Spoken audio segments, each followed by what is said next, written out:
mon Neko, voici le Nemesia Project. Donc c'est un projet de full customisation sur Pulip avec Hinata-san que je fais. Donc voici le make-up que je vais faire pour sa puce. Donc un make-up très sombre inspiré de ce personnage, l'enchanteresse de Suicide Squad. Donc je me suis inspirée de ce make-up là, comme elle m'a demandé, pour faire sa puce. Nous allons donc voir toutes les étapes de fabrication de cette doll. Donc le démaquillage, les oreilles que je dois enlever, qu'ils avaient été ajoutées. Je dois en sculpter des nouvelles que je vais intégrer sur les oreilles de base de la Pulip. Fabrication de Globe Haze en résine. Et après sculpte des yeux, un peu du nez, les yeux un peu mi-clos avec la pâte à epoxy que je vais faire également. Et après un make-up final. Et aussi restauration pas restauration, plutôt nettoyage et talcage du corps fission. Nous allons voir tout ça en vidéo. Donc c'est parti mon kiki!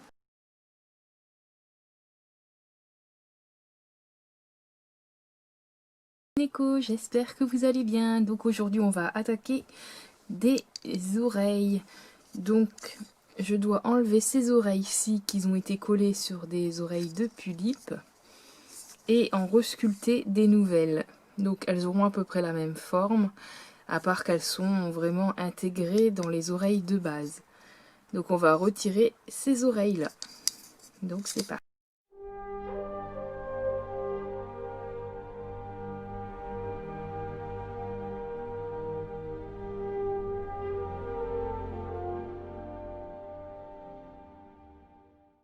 Neko, j'espère que vous allez bien. Donc on revient sur le projet Nemesia.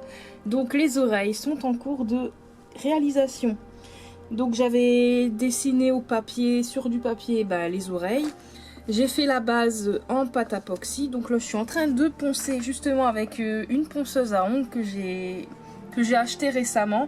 Ça m'aide grandement pour désépaissir justement. Parce que là l'oreille était très épaisse. Donc comme on peut le voir, c'est pas bien régulier. Donc je vais essayer de garder ma base assez épaisse et d'affiner la pointe. Donc là c'est ce que j'étais en train de faire sur cette oreille-ci. Donc on peut voir que c'est plus épais et plus fin du coup à la base. Donc là j'étais en train de continuer mon relief. Donc là après je vais réutiliser comment ça s'appelle, du papier ponce, donc du 600 grains en 600 grains 600. Donc ce sera pour peaufiner et bien tout lisser. Et après on va accrocher les oreilles du coup sur les oreilles de la Pulip. Donc là je suis en train de faire celui-ci. Donc ça fait énormément de poussière, donc il faut mettre un masque, parce qu'avant quand je ponçais tout je ne mettais pas de masque, rien. Et franchement je m'aperçois que j'ai après des soucis des soucis respiratoires. En plus là j'ai un peu mal à la gorge, donc on va éviter d'empirer les choses parce que la pâte à epoxy c'est vachement toxique, donc il faut mieux prévenir que guérir, on va dire, surtout si je continue à faire pas mal de ponçage, de machin. Donc là c'est un embout en céramique que j'utilise, que j'ai eu avec cette petite truc. Donc du coup quand on fait ça, ça augmente la vitesse, donc elle tourne. Et après j'ai plus qu'à poncer. Ça fait beaucoup de bruit mais bon, c'est vraiment efficace pour désépaissir au lieu de passer 3 heures à poncer manuellement. Là en 10-15 minutes c'est poncé quoi. Donc ça me fait un gain de temps énorme, donc c'est vraiment cool. Donc là je vais installer mon trépied pour vous montrer comment je fais ça quoi. Comme ça c'est toujours intéressant de voir comment on fait. Donc après je peux lisser au niveau des oreilles. Donc, après je vais démaquiller la puce aussi, comme ça elle sera faite. On va préparer la faceplate pour le maquillage. Donc voilà, je reviens à tout à l'heure. Voilà, j'ai trouvé un angle à peu près convenable pour qu'on voit ce que je fais comme travail. Hein. Donc voilà, donc je vais attaquer cette oreille aussi du coup. Donc, je mets en route ma ponceuse. Vous voyez, hop. Je vais le mettre sur le côté. Donc c'est le gros bordel sur mon bureau, faites pas gaffe. Après, quand tu bosses, tu bosses. Donc toutes les petites aspérités, ben, elles sont enlevées grâce à ça. Donc c'est génial. Comme là, c'est pas tout à fait lisse, mais du coup, hop, on va tout lisser en un coup.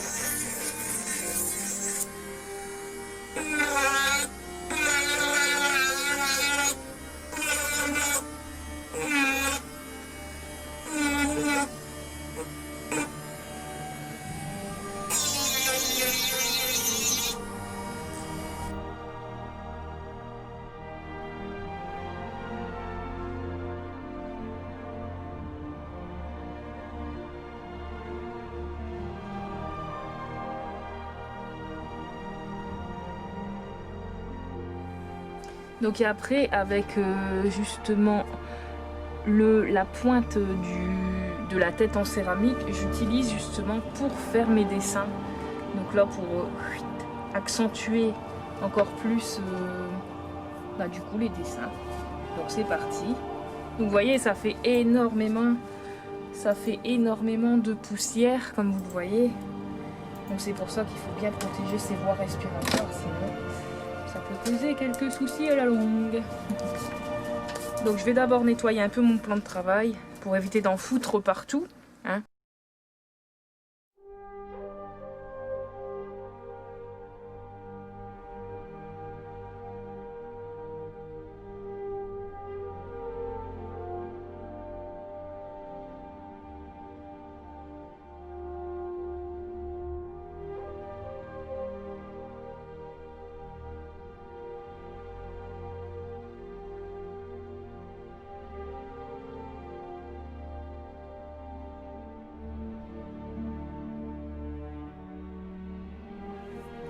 Donc voilà ce que ça donne à peu près. Je regarde dans mon retour caméra. Donc voilà la finesse des oreilles. C'est beaucoup plus fin. Une et deux. Une qui est légèrement plus épaisse, mais bon, de toute façon après je vais les retravailler. Donc là je prends mon morceau de papier ponce pour après finaliser et encore mieux lisser justement le reste. Donc on y va tout doucement. On prend son temps. Vraiment que c'est bien lisse.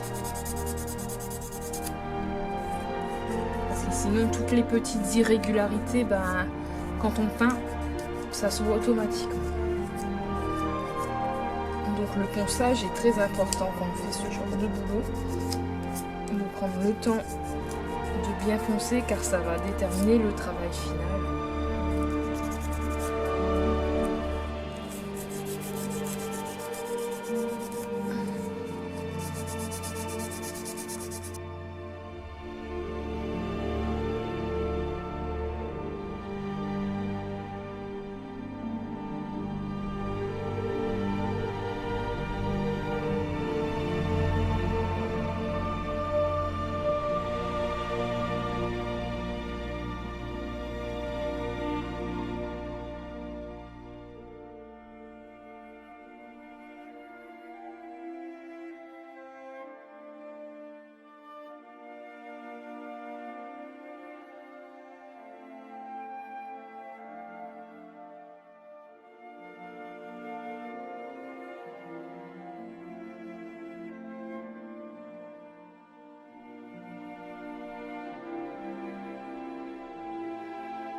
S'attaquer au corps et après au démake-page de la tête.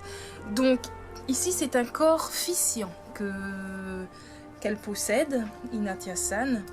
Donc là, je vais le nettoyer, je vais enlever ses habits et je vais le talquer parce que les corps fission, ce sont des corps en silicone et au bout d'un certain temps, le corps colle en fait. C'est comme ça, c'est la matière. Donc il faut l'entretenir régulièrement. Donc à l'intérieur, c'est tout du fil de fer. Donc ils sont extrêmement fragiles et ils peuvent casser. Donc l'embout ici est en métal. Donc voilà, donc il faut faire très attention quand on manipule ce genre de corps. Ils rendent vraiment très bien en photo, mais ils sont très fragiles à manipuler. Donc je sais même pas si on peut enlever mes mains. Je pense que oui. Donc on va aller tout doucement. Donc il faut faire attention de ne pas donner des coups d'ongles ou quoi que ce soit dedans.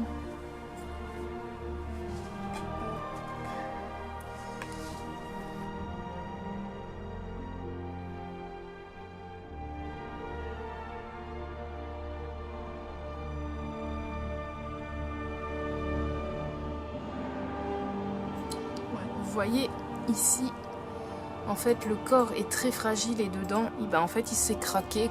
Comme elle avait laissé dans une certaine pose, au bout d'un moment en fait le silicone craque. Donc c'est pour ça que ce sont des corps extrêmement fragiles à manipuler avec beaucoup de précautions.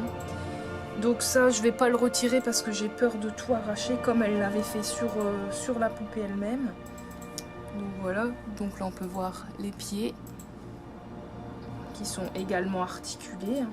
Donc ils prennent beaucoup les poussières ambiantes, donc c'est pour ça qu'il faut talquer le corps également. Donc là je vais le nettoyer avec des lingettes pour bébé, le faire sécher et ensuite je vais, là aussi ça a pris la couleur du coup de... On peut le voir, ça a pris la couleur du tissu, donc c'est vraiment embêtant. Je ne sais pas si je peux rattraper ça par contre. Donc les petits bijoux, je vais les mettre à part. Ça également, je vais le ranger de côté pour pas le perdre. Donc je reviens avec des lingettes pour nettoyer le corps. Du coup j'ai pris de l'hydrolat et des cotons parce que j'ai plus de lingettes pour bébé. Donc ça devrait aller. Sinon on peut utiliser de l'eau savonneuse, nettoyer banalement quoi. Donc là j'imbibe mon coton d'hydrolat du coup. Et je vais passer sur tout le corps pour enlever les petites poussières. Donc on y va tout doucement.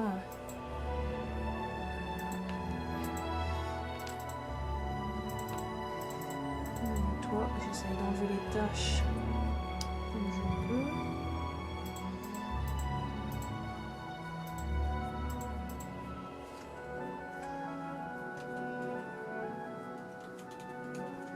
Donc c'est vraiment un corps, il est entièrement mou.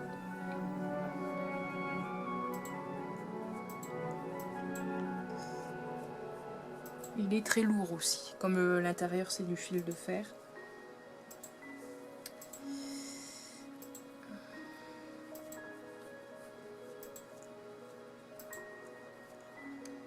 Ouais, par contre c'est embêtant, ça va pas bien nettoyer du fait qu'il y a la robe. Et en plus comme c'est du velours, ça agrippe les... Donc je vais quand même essayer de voir pour lui retirer sa robe. Donc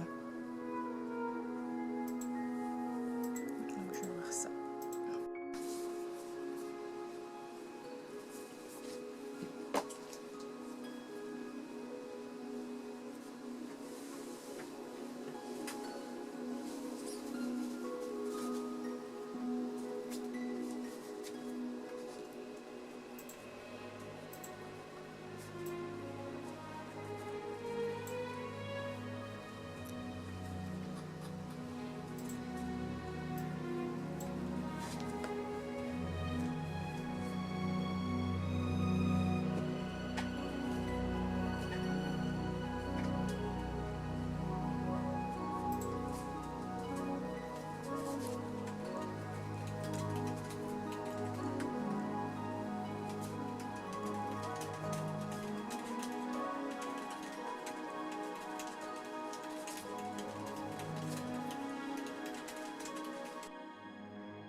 du coup, donc ça c'était mon ancien make-up, c'était un de mes premiers make-up que j'ai fait.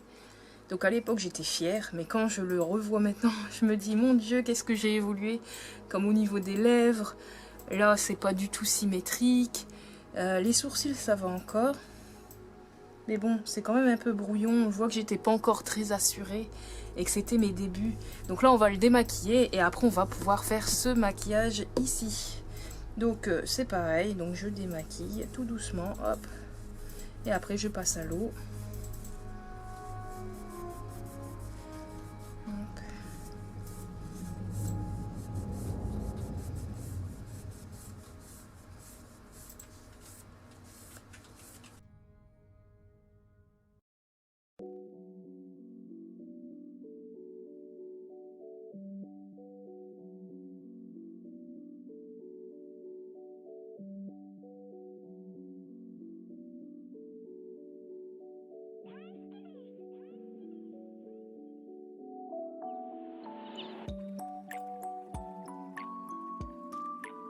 Coucou, donc voilà, c'est fait, j'ai nettoyé la faceplate, j'ai commencé à sculpter le coin interne des yeux. J'ai vu avec Alison justement comment je vais fermer l'œil en fait pour qu'elle ait un regard plus étiré on va dire. Donc je vais prendre la ligne rouge, donc les yeux sont bien mi-clos, donc ma pâte à epoxy comme d'habitude et on va attaquer du coup le make-up. Donc j'ai mes outils à côté de main. Donc c'est parti, une demi-boulette.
Que ça donne.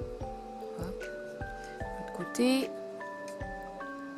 Donc il n'y a plus qu'à laisser sécher et puis ben après j'aurai plus qu'à reponcer et après je pourrai attaquer au make-up. Voilà, salut mes nécos. C'est ma première oreille qui est ici.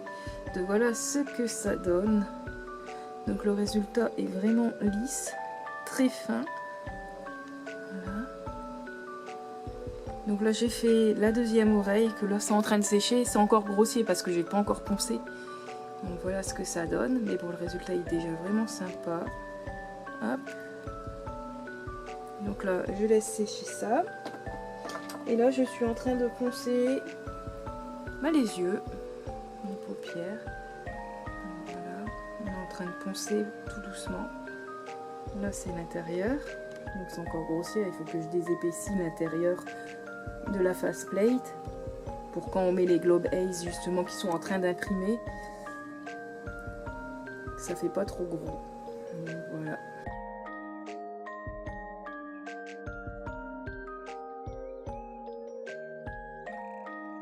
Donc on peut voir ce que ça donne. Donc les yeux, donc là je dois laisser égoutter quelques instants pour que la résine elle continue de s'écouler un petit peu. Et une fois que tout est bien écoulé, ben après je pourrai tout démonter. Donc il faudra dévisser ici pour récupérer. Et après je vais tout préparer dans ma cuisine pour justement nettoyer la résine avec de l'acétone.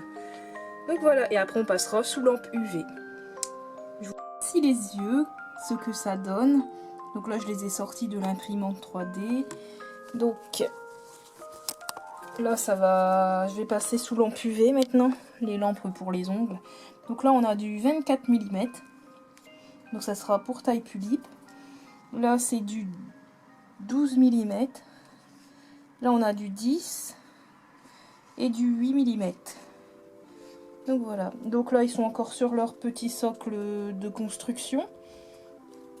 Donc après avec une pince coupante je vais venir tout couper, poncer les petites aspérités qu'il pourrait y avoir et après je passe sous lampe UV. Et après tu peux peindre justement les yeux et vraiment les customiser à l'infini. Donc ce qui est bien c'est que il y a déjà le trou pour l'iris que l'on voit bien au centre. De la pupille pardon, et après on a les petites nervures par rapport à l'iris pour donner des yeux très réalistes. Donc je trouve ça vraiment génial. Donc on peut mettre le globe en noir, le globe en blanc ou n'importe quelle autre couleur, et l'iris pareil, on peut faire soit uni soit toutes les couleurs. Donc pour la peinture j'utilise tout simplement de la peinture acrylique et après j'utilise une résine liquide transparente pour vernir entre guillemets et que ça donne un aspect luisant glossy que je repasse sous lampe UV tout simplement. Donc voilà. Après il y a de la résine blanche par la suite, c'est ce que je vais acheter. Le bidon il coûte 20 € pour 500 ml.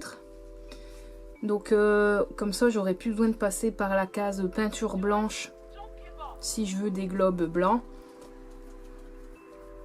par la suite. Donc voilà, je vais investir dans quelques couleurs résine.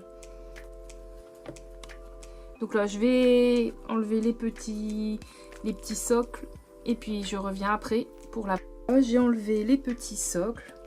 Donc voilà l'arrière ce que ça donne, donc c'est assez creux. Donc la résine est assez épaisse. Donc là je vais les faire catalyser sous lampe UV. Souvent je le fais 2 fois 60 secondes pour être sûr et certain que c'est bien catalysé. Voilà, il est tout petit. Ça pourra toujours me servir. Donc ceux-là ils vont à mon petit BJD Mephisto les 12 mm. Je pense que les 10 mm, voire 12 ça dépend, ça peut aller au Little Tulip, au Little Doll. Les Little Buell pardon, ou des petites BJD, donc je ferai des tests tout à l'heure. J'ai déjà fait 3 paires d'yeux pour Mephisto, je vais vous montrer en photo ce que ça donne. Donc les étapes de fabrication, j'avais fait prototype, donc comme j'ai vu que ça marchait bien et que ça rend bien sur Mephisto, donc il a de nouveaux yeux verts. Donc là j'ai une commande pour Ignatacian. Donc elle aura sa Little Tulip avec des yeux jaunes et son enchanteresse que comme elle n'a pas de mécanisme je vais lui faire des globes haze. Donc je verrai bien ce que ça donne. Donc là on va catalyser le UV que j'ai acheté sur AliExpress il y a déjà plus de 6 mois de ça. Donc là on va catalyser les petits yeux que j'ai mis. Donc hop, je mets ma lampe comme ceci. Donc il y a mes yeux qui sont dedans. Voilà, donc 60 secondes et c'est parti mon kiki. Voilà, donc je reviens après, puis ici 60 secondes et voilà. Donc là on va laisser sécher tranquillou les petits yeux et après je pourrai les customiser. Donc je vous montrerai par la suite comment je customise mes globe haze tout simplement. Voilà.